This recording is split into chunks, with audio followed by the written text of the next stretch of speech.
back, friends, in the part 2 of how to achieve glowing health and vitality.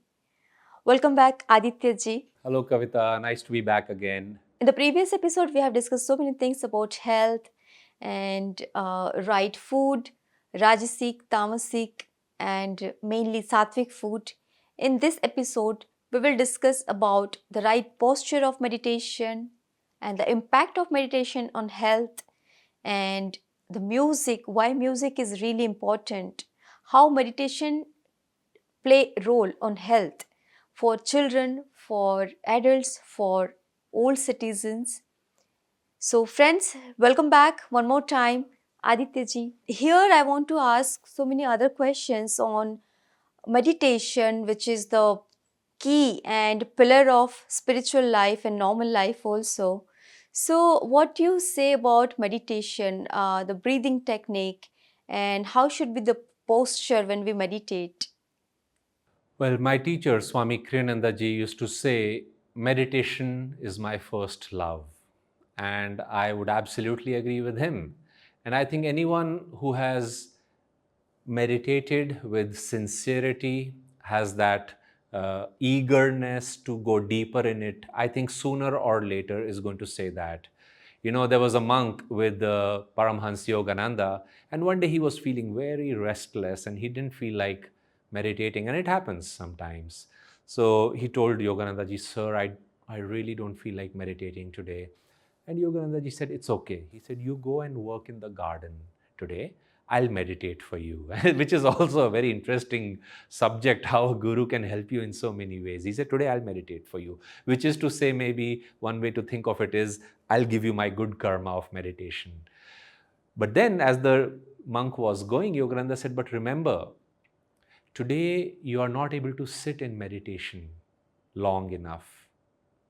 A day will come in your life when you will not be able to get out of meditation easily, get up from meditation, which is to say, meditation will become so engaging. And actually, true meditation is not a breathing technique. Meditation, as Patanjali, the father of yoga, explained, is a state of intense absorption. आप उसमें in Hindi you would say लीन हो जाते हैं. It's a state of absorption in inner qualities, soul qualities of calmness, joy, love, peace. Sometimes in meditation, people world over, they see inner lights. They can see the spiritual eye. You can hear the sound of Om, which is called Amen in Christianity, Amin in the Islamic tradition, Ahu Nawar in the Zoroastrian tradition. These are all different outward expressions, but inner experiences are universal. Yoga is a science. Meditation gives universal scientific results. So anyway, the point is, meditation, yes. Now, as you asked in the beginning, yes, it is important to keep a spine straight, because if meditation is so attractive, we want to do it longer and longer and longer. Well, how can you meditate longer if the spine is not strong? It's like you're making a building go higher and higher and higher. Well, the foundation and the structure, the key structure of the building should be very strong. So keeping a straight posture, breathing deeply, relaxingly. Yes, let's say think of some pranayams which are strong and, very forceful. They are important. They activate the life force. They bring in the life force in quick spurts.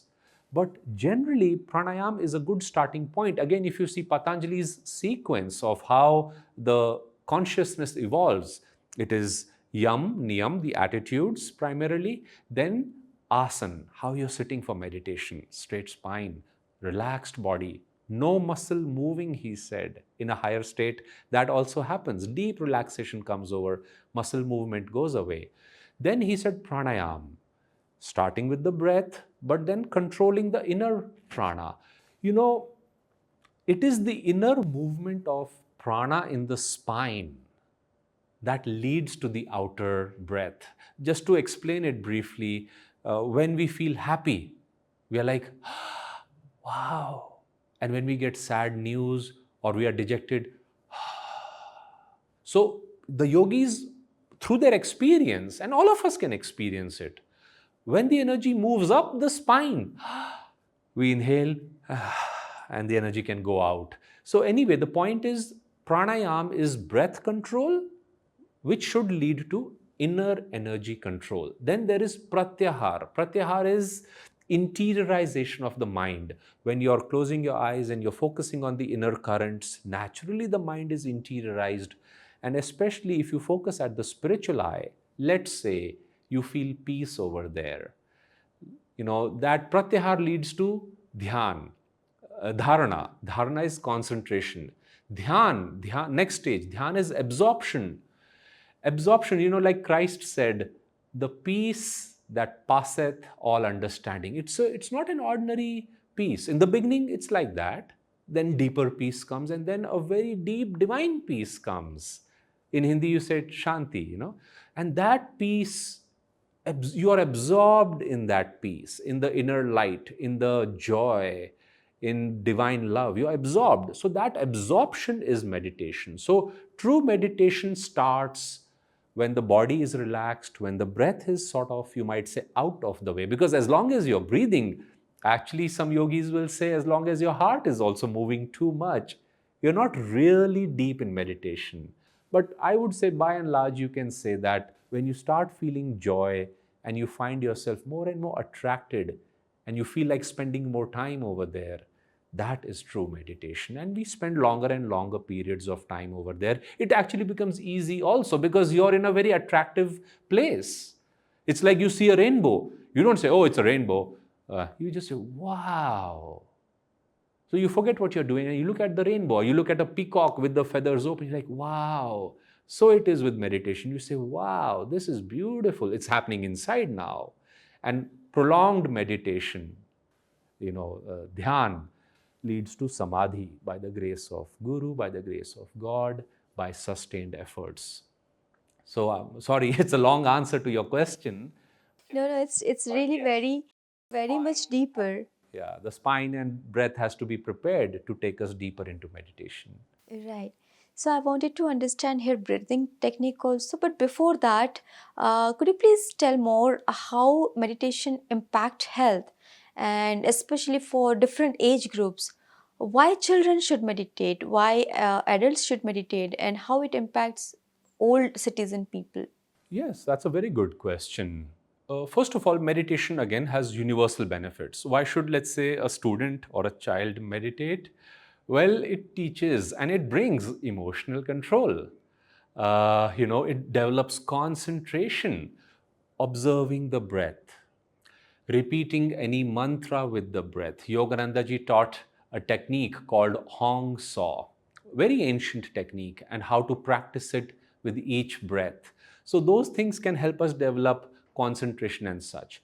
Think of senior citizens. Why should they meditate? Again, there are many benefits, but one particular benefit is as we meditate, even a few minutes, twice a day, let us say, because there are many researches on this. After a certain age, especially 60s and 70s, the thickness of the brain and the outer covering of the brain starts shrinking. As we all know, with old age, our ability to do things starts slowing down. Memory issues, dementia as it is called, they rise to the surface, they increase. Well, meditation has been shown to delay the onset of many such problems. It has been shown to reverse many such challenges, in some cases to different degrees. Memory issues like dementia. So the point is that if a senior citizen meditates, and here's another interesting thing.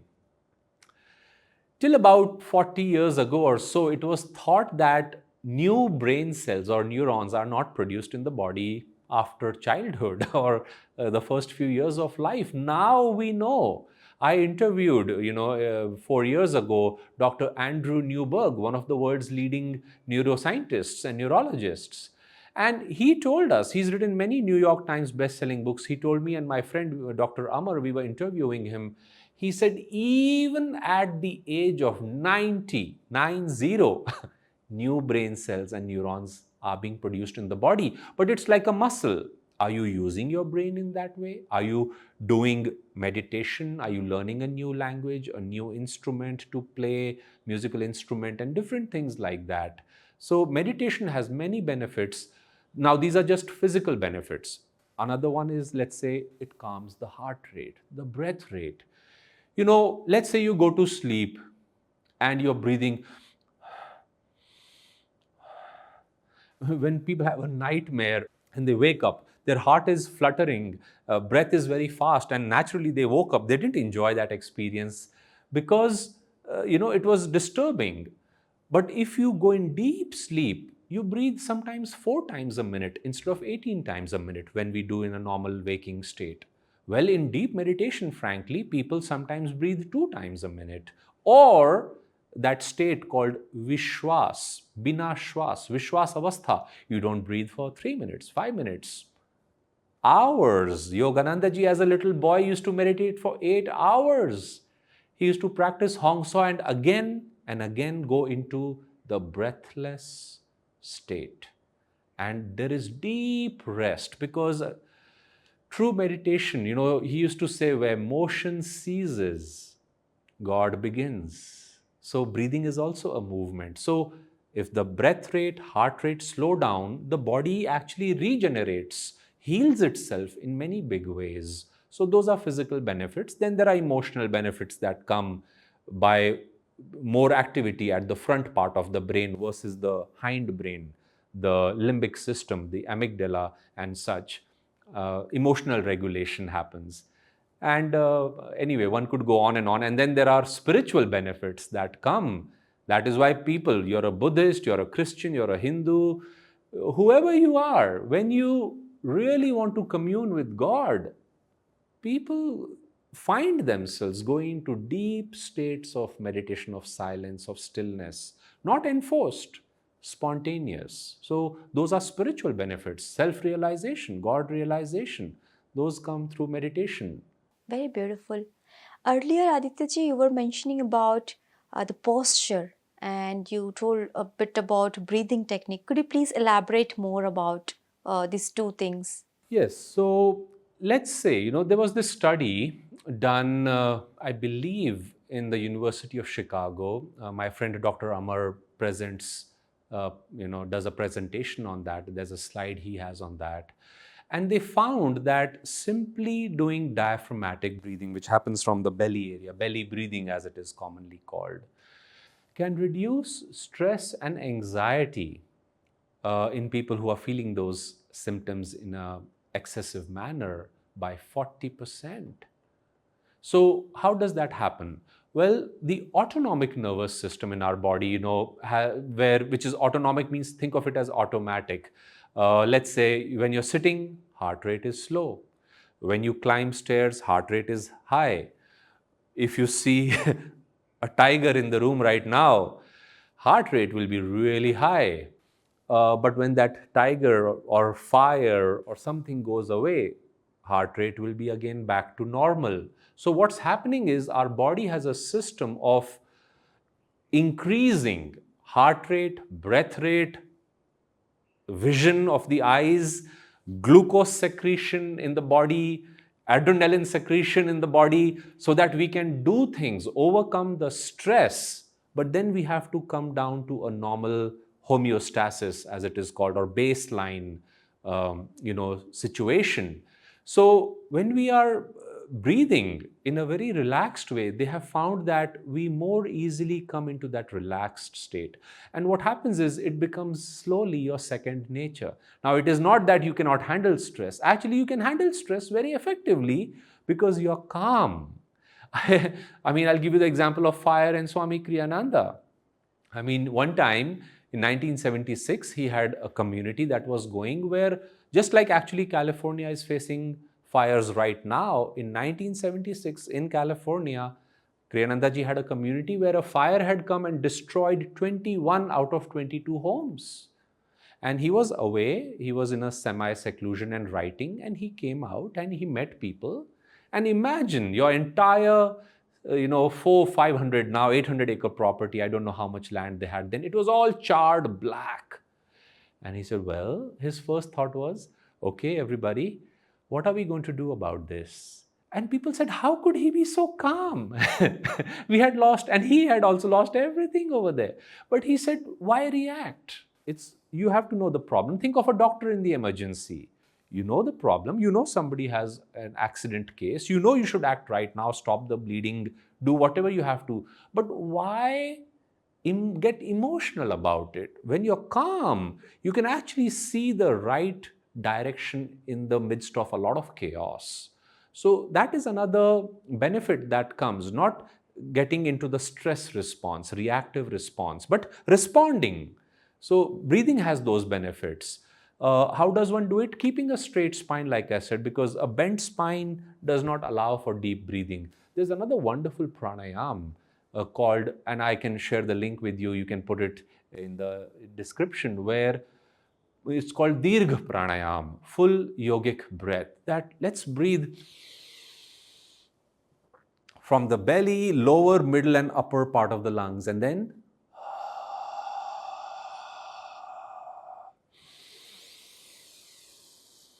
now, how many people breathe deeply that way? Very few. And breathing, for example, is linked to fear. When people are fearful, they get locked over here in the lower part of the chest. They don't breathe deeply enough. So breath can release a lot of these tensions, and it's a remedy for many of these challenges that we face. Pranayams, again, even count breathing, also called triangular breathing. Inhale, hold, exhale. Or inhale, hold, exhale, hold. You can call it square breathing or box breathing. Alternate nostril breathing, anulom vilom. These things, left and right, they actually work for those who have the interest on the Ida and Pingala, two nerve channels in the spine. If we can control the energy over there by controlling the breath in the nostrils, then we can change our energy level in the body. So pranayam is a wonderful science, and certainly worth exploring by anyone who is interested. And you can do this at home. You can do it in the bus. Again, like I said, I was traveling by train recently, and again, I found myself, because I had very little else to do outwardly, I found myself focusing on the breath, meditating. It's very enjoyable, very reinvigorating in many ways. Very, very beautiful. Thank you. Thank you, Aditya ji. And earlier, as you were mentioning about meditation, we are very much close to music also, maybe vocal or, instruments. So, what are the benefits of music on our health, emotion, and when we are stressed, we tend to listen music or songs, right? And in spirituality also, I've seen you singing a lot of time. So could you please say more about music? Chanting, Yogananda ji used to say, is half the battle. Music, everybody knows, I don't even have to explain this, is deeply relaxing.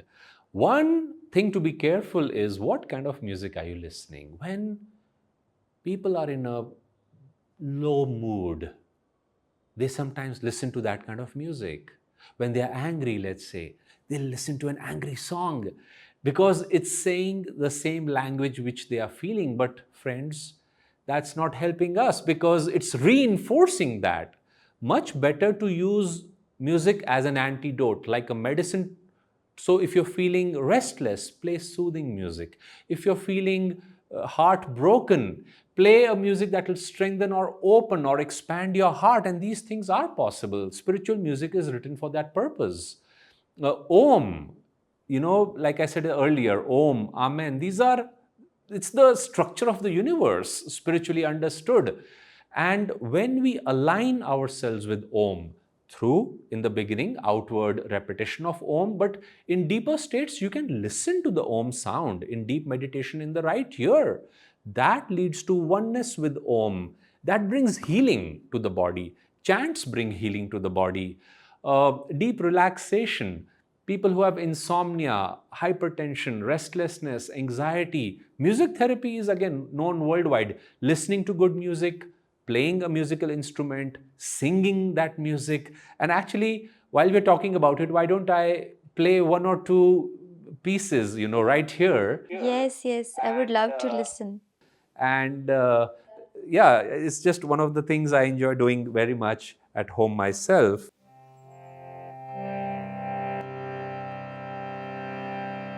Om, Om, Om.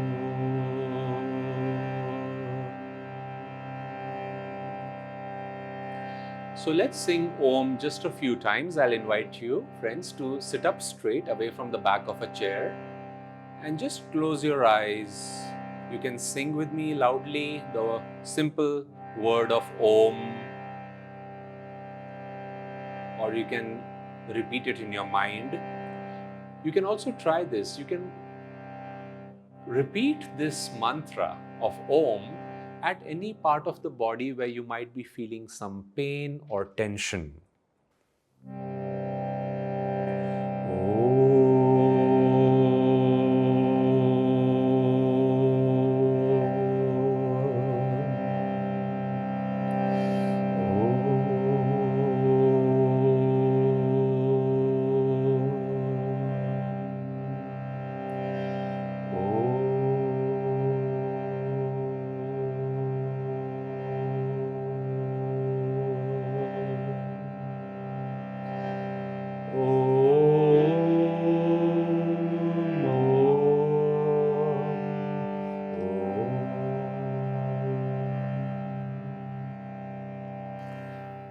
Now I'd like to sing a song called Door of My Heart. This is by Paramahansa Yogananda.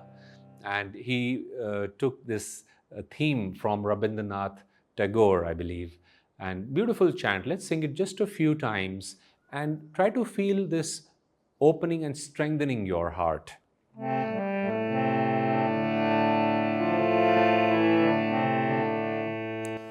Door of my heart, open wide I keep for thee. Door of my heart, open wide I keep for thee. Wilt thou come? Wilt thou come? Just for once come to me. Wilt thou come? Wilt thou come? Just for once come to me. Will my days fly away without seeing thee, my Lord? Will my days fly away without seeing thee, my Lord? Night and day, I look for thee night and day, night and day, night and day. I look for thee night and day. Door of my heart, open wide I keep for thee. Door of my heart, open wide I keep for thee. Door of my heart, open wide I keep for thee.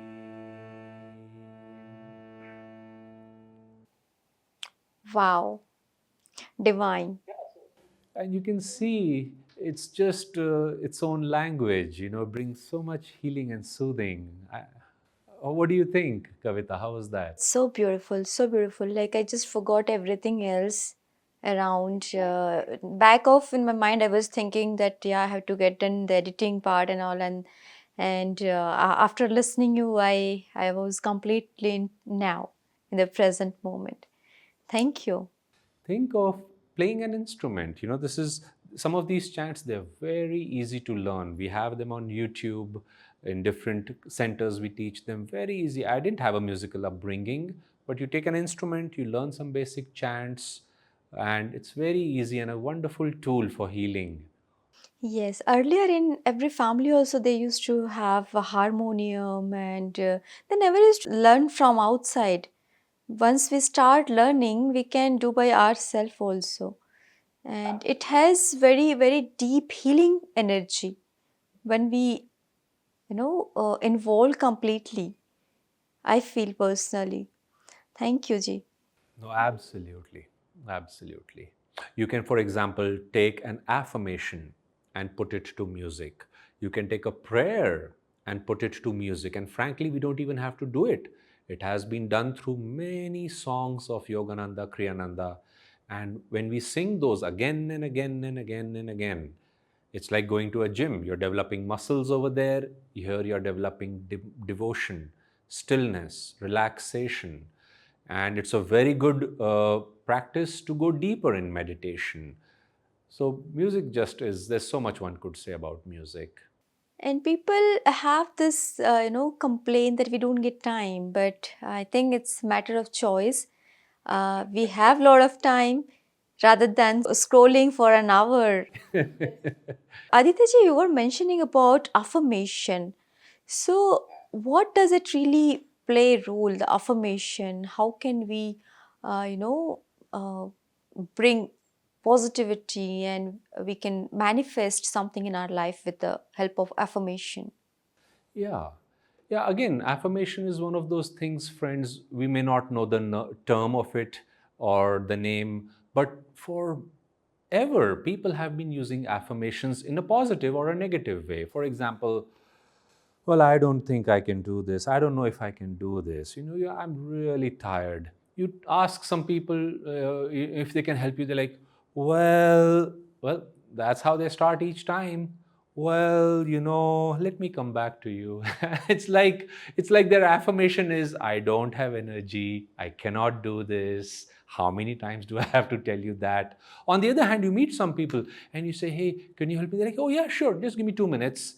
And what an affirmation, a positive affirmation does is it can help us change these patterns in ourselves. Actually, as a doctor and as a person, all of us, I'm sure, when you have a prolonged fever or some illness for which, let's say, doctors have not found the cure yet, even if it's not a life threatening problem, you have that problem and you're like, wow, gosh, we start getting depressed. Our shoulders sag, the breathing starts, it's like prana reduces in the body. We get sad, sometimes we may cry and things like that. So, why not take charge of our health? Why not change our way of thinking? And by that, actually, I'm right now reading a book called Head First, written by a psychiatrist, and he's covering many issues which are not exactly physical diseases because the body tests and functions come normal, and they are mostly psychological.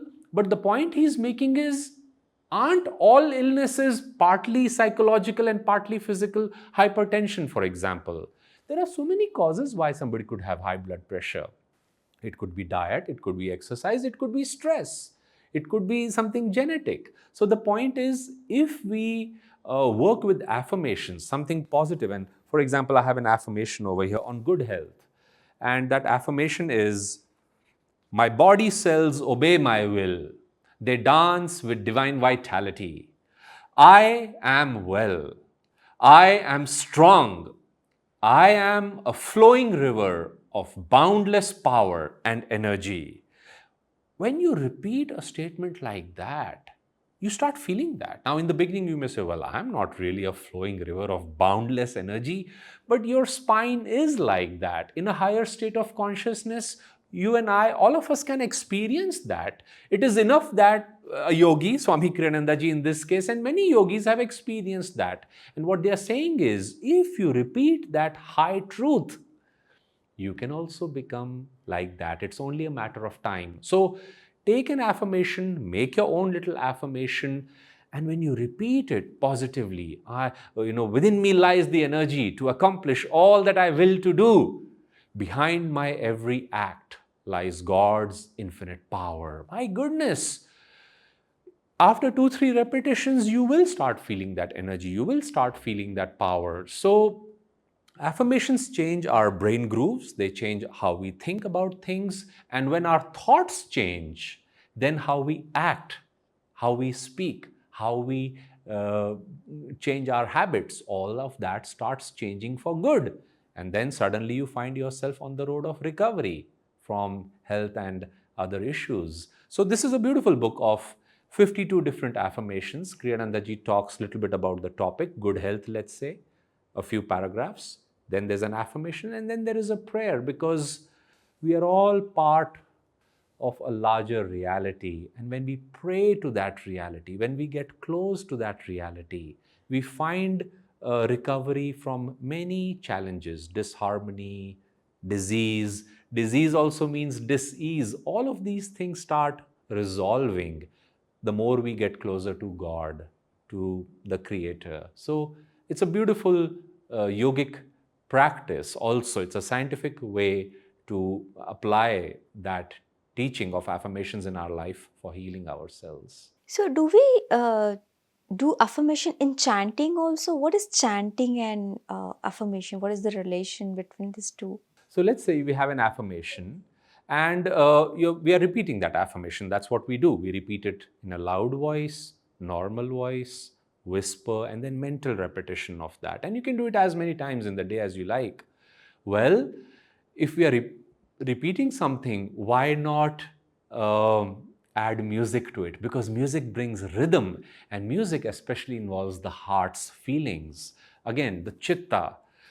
When the heart joins, a mental exercise, the mind's work, the results are much better, much higher. So I'm trying to think of, let's say an affirmation like, there's a song, "What is this life flowing through my veins? Can it be other than divine?" Then the second part is, "In thy means God, in thy light, in thy love, in thy joy, I am one. I am one with the infinite Om." And when you sing that song over and over again, it does have a healing effect. Actually, let me sing that one or two lines from that song right now, and you'll see how that affirmation can help us. What is this life flowing through my veins? Can it be other than divine? What is this life flowing through my veins? Can it be other than divine? In thy light, in thy love, in thy joy, I am one. I am one with the infinite Om. In thy light, in thy love, in thy joy, I am one. I am one with the infinite Om. Now let's say you were repeating that line a few more times. That would be an affirmation put to music. In thy light, in thy love, in thy joy, I am one. I am one with the infinite Om. In thy light, in thy love, in thy joy, I am one. I am one with the infinite Om. In thy light, in thy love, in thy joy, I am one. I am one with the infinite Om. So that's a way you take a line and repeat that positive statement again and again to a rhythm of music, and make it a 5 minute, half an hour. Yogananda ji, Swami Kriyananda ji sometimes would sing for 6 hours at a stretch. And you can see how deep, how relaxed, to a relaxed state, an uplifted state of consciousness, these songs can take us then. Right. And Aditya ji, we do prayers, right? Could you please tell about the role of prayer and grace in healing? How can we heal ourselves? Yes, like I was mentioning in the very introduction of my interview, this when we started, you asked me how I came on the path of yoga and meditation and spirituality from the background in medicine. You see, human effort is required, or the way we put it, knowledge, medical knowledge is absolutely required. It absolutely has its place. But that's a limited picture. It is part of the picture. Then there is the larger reality of, let's say, again, if people want to explore it, life before birth or life after physical death. Where does life itself, somebody may ask, come from? What is this gift of life? Now, of course, scientists many times say that it is a chemical reaction and process that has come and evolved to this state. Yeah, okay, that is visible, but what about the gift of life itself? How do you explain somebody coming back from the dead. That has happened so many times. Again, it's a whole different subject of reincarnation and such. Let's say there is a creator. The saints, especially who have found God, they say there is a God. There is that, call him God, call him spirit, call him whatever. He exists, or he or she, it exists. It's a reality, it's a state of consciousness. That's one way to look at it. Awareness. Where does your and my level and spectrum of awareness come from? It is, my teacher used to say, part of an infinite reality of consciousness. And the more we move in that direction, the more we feel ourselves feeling more complete. The word yoga itself means union, not only to higher physical health or some state of mind, ultimately union with everything. Our little consciousness gets united with God, the super conscious, in the state of super consciousness. So, or in the state of God consciousness. Again, define it as you will. So, what is prayer? After meditation, especially, or when we are in a higher state of consciousness, when we pray to that reality, when we speak to that reality, then we find ourselves, receiving a response. And prayers, open our heart to God, open our heart to grace that can come in. It brings humility. We are asking for help. We are opening ourselves to that grace. And prayer has deep power. Whether one prays for other people, sometimes you pray for changes in your own, understanding. So prayer draws grace. Self-effort draws grace. Yogananda ji used to say, on the spiritual path, our part is 25%. 25% is the grace of Guru for us, and 50% is the grace of God. So again, it's a little bit like going to a doctor. Well, you have to go, you have to see the doctor, pay for that consultation, eat the medicines, what they prescribe. That's your part. The doctor is doing his part. But again, that's the only format most people know. But when you open up the understanding of the spiritual path and spiritual healing, then one sees that prayer also play a part. Kripa, grace, does a lot of things.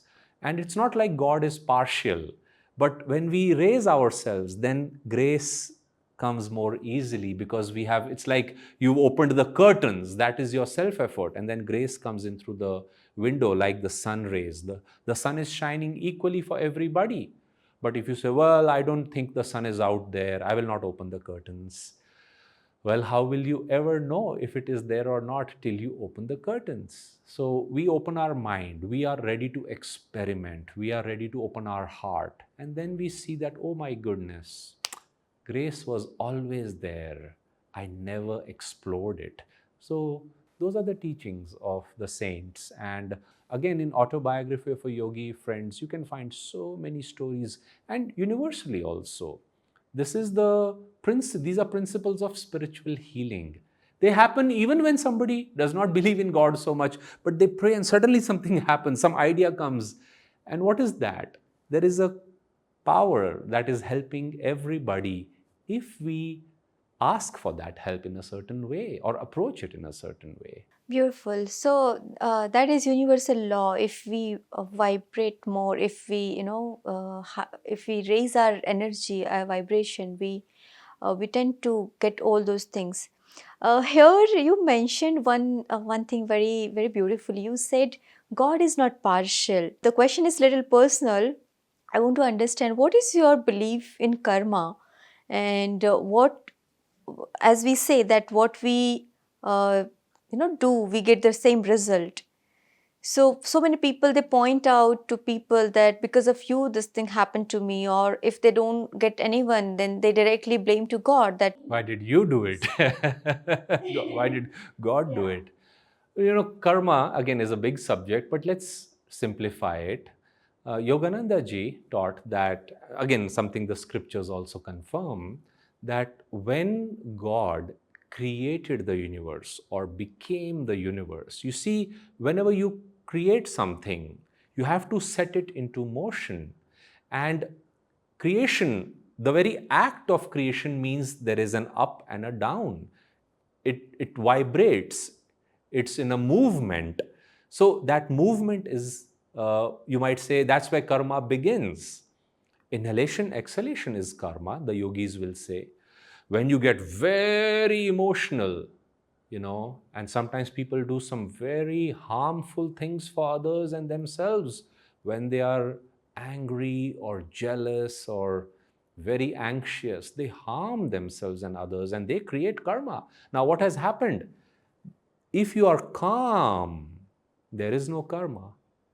If you are in harmony with nature, there is no karma on one level because you are going with the natural flow, like brahmacharya. The word brahmacharya means to flow with Brahma, to flow with the Creator. But when you are very emotional, and we all have that free will, and when we go against laws, and when we mentally, emotionally, physically hurt, harm others, that person may not be able to do something, but in this universe, we've created a disturbance, and that wave will go out, and after some time, like an echo, through some person, through some situation, it will come back to us, and in the form of a disease, in the form of some situation, and that's karma. And that's why the yogis say in deep meditation, when the ego, which also resides at the medulla, interestingly, Yoganandaji said, when the ego can be offered up, when the heart, the breath can be calmed. Yogas chitta vritti nirodh, Patanjali said, when the chitta, the feelings of the heart are calmed, then the state of yoga, of union is accomplished. Then there is no karma. So karma is through action. And then here's another thing. It's not just your karma or my karma or each person's karma. Then there is family karma. We are attracted to certain people and families. There is, Yoganandaji said, national karma, community karma, global karma. As a world, as a planet, we are all going through certain karmas together right now. So there are patterns. But the more a person is in God, strong in themselves, they are less influenced by these things because the energy they have put out and are putting out equalizes those harmful things. This is a real science again. It operates on a mental level, on a pranic level, emotional level, and on a physical level. And maybe now people can, if people were still doubting, they can begin to see how grace can help. People say, oh, I don't need anybody's grace. I'll do it all by myself. Wait till you realize how much work there is to be done just to improve and perfect oneself. Then we realize we need help of those who've done it before us. There is a sequence in creation. So we learn. You learn in school, in college, from professors, from tutors. Well, on the spiritual path, how can it be that we learn all by ourselves? We learn from others who are stronger than us, wiser than us, who have done it before than us, and they are simply showing us how to do it. We don't have really that much time to learn by ourselves. It's always easy to learn from others. Aditya ji, at last, I want to come to the, again, very first question, which you were discussing about death. You told something about death, and the same point triggered me in the very first journey of my spiritual path. So, what is death? And we or people, they normally get fear of death because we don't know what happens after death. The yogis also tell about death. We should accept gracefully, but that is the one thing which we can't really accept that easily. So, could you please explain it?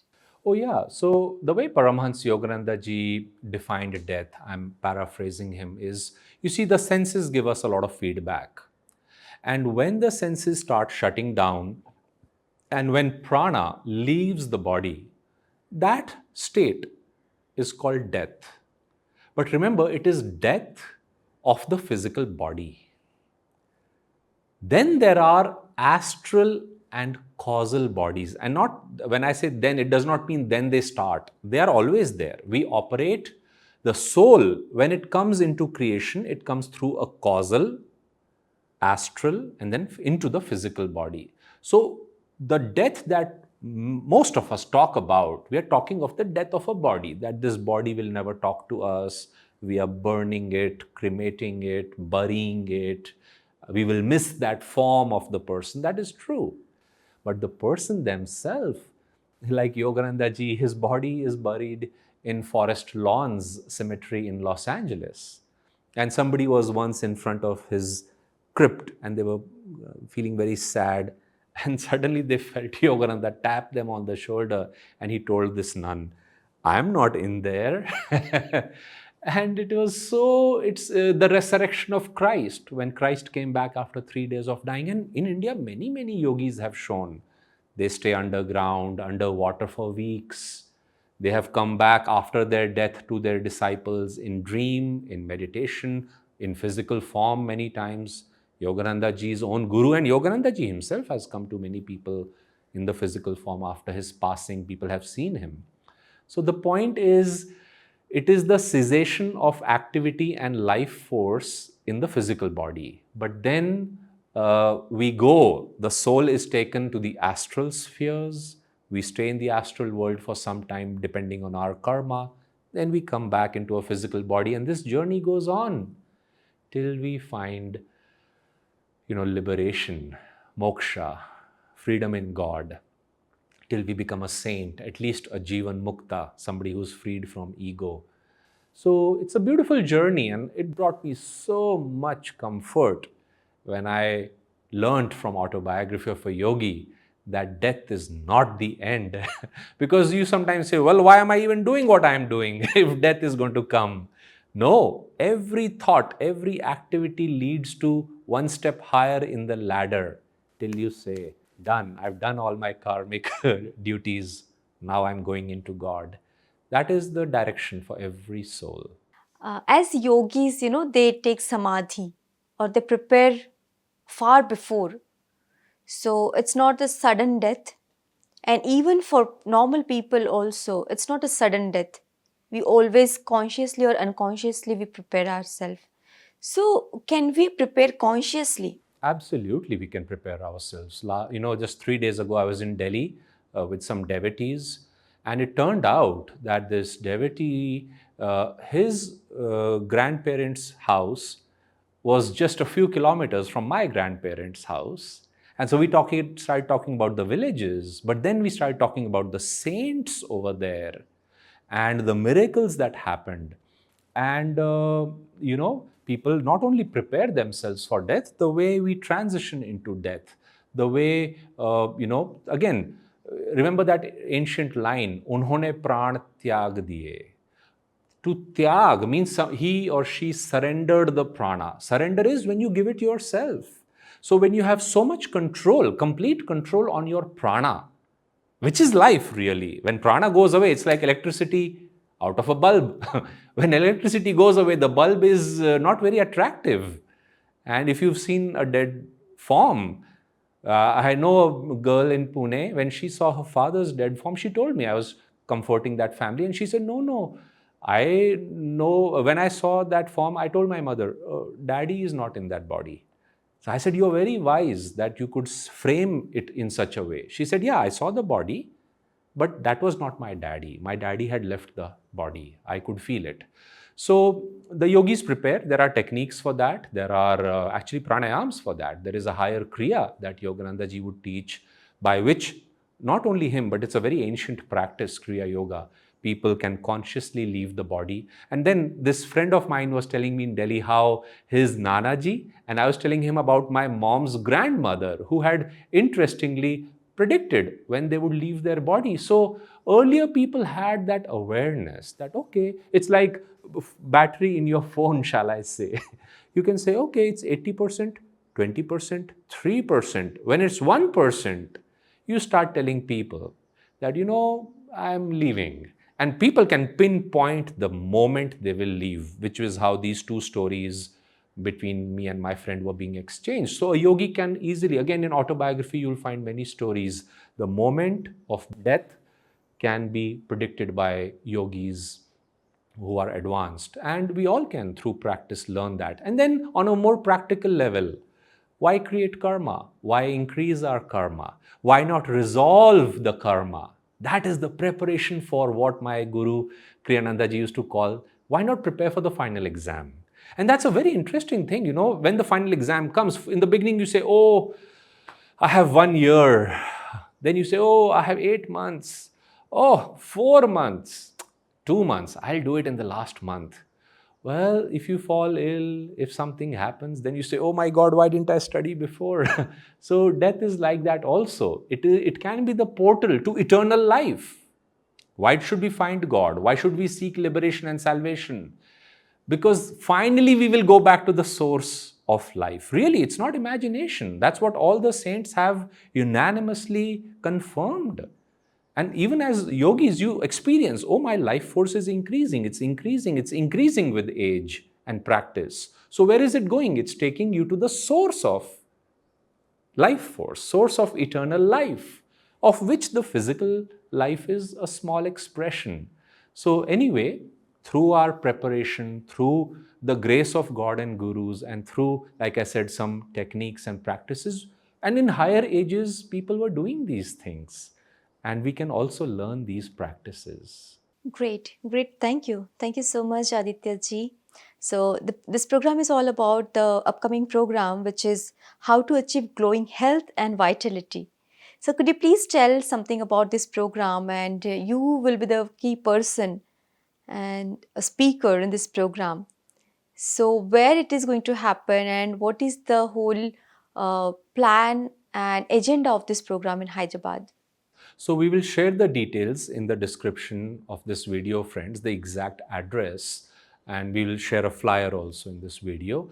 But this is a 3-hour program, a workshop based on Paramhans Yoganandaji's teachings on health and healing. So for example, like we discussed, much of our interview today, what is health? How can I have all-rounded health of, through diet, through exercise? What is proper exercise?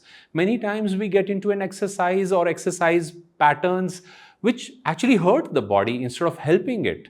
So what is proper exercise? What is fasting? And it will be an interactive question.